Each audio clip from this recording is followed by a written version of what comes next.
हमको गाने वालों के साथ होना, बजाने वालों के साथ होना और जितने भी लोग इसमें हिस्सेदार हैं उन सबको बरकत देना। खासकर लोग यहाँ पे आए ताकि तेरे नाम की गवाही दे सके और शाम को अजीब तरीके से काम करना और तेरे नाम से बहुत सारे मौजूद भी हों ताकि तेरे नाम की गवाही हो। खुदा हम मुतमिकों के एक दूसरे का हाथ पकड़ के तुझसे इंतजार करते हैं, फरियाद करते हैं कि खुदा हम तेरे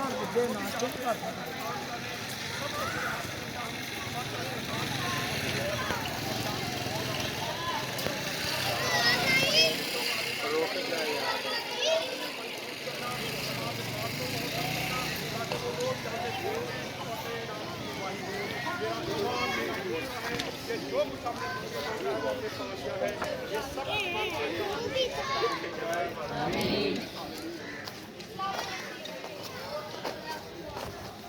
चले जी हम